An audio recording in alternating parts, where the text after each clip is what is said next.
Hi, boys and girls. This is Ms. Kathy. I'm so happy you've joined me today for another story just for you.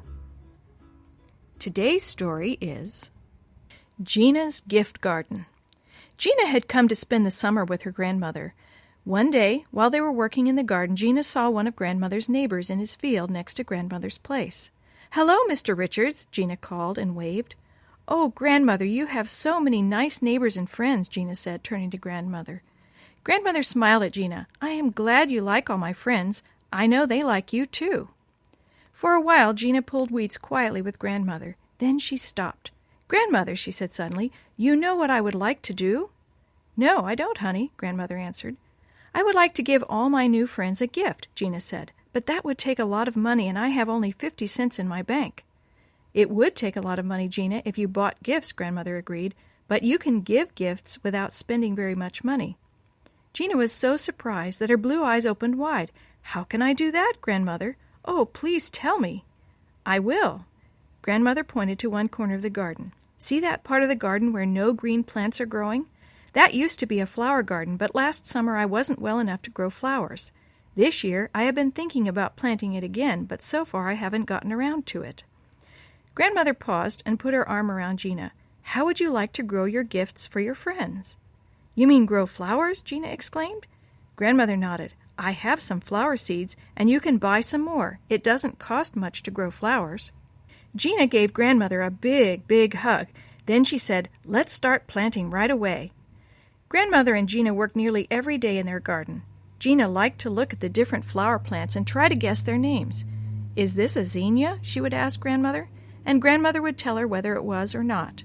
Soon Gina knew which plants were the marigolds and which were poppies and zinnias and petunias. The plants grew big and tall. Then they got little buds on them. "You will soon have flowers," grandmother said. "The buds are the baby blossoms." One bright morning, Gina saw her first flower. A huge, bright pink zinnia was blooming next to the fence. She ran in to tell grandmother, "A zinnia has bloomed. Whom can I give it to?" "I don't know, dear," grandmother answered.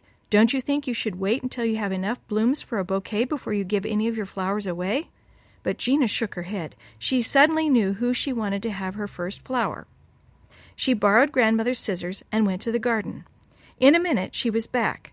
She brought the bright zinnia and held it out to grandmother.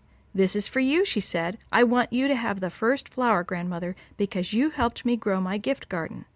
Grandmother was very happy with her zinnia. She put it in a vase of water and set the vase in the picture window. "Everyone who passes the house can see and enjoy it too," she told Gina. Soon Gina had lots of flowers in her garden. She gave bouquets to all her friends and took one every Sabbath to Sabbath school. One day, however, she looked thoughtful as she watched grandmother gather a big bouquet for her. "I wish I could take someone a very special bouquet," she said suddenly. "Who is that?" asked grandmother. "I'm sure we can give flowers to anyone you want to have them. There certainly are enough in your garden." "I want to give a big bouquet to Jesus," answered Gina. Grandmother put down the flower she had in her hand and caught Gina in her arms.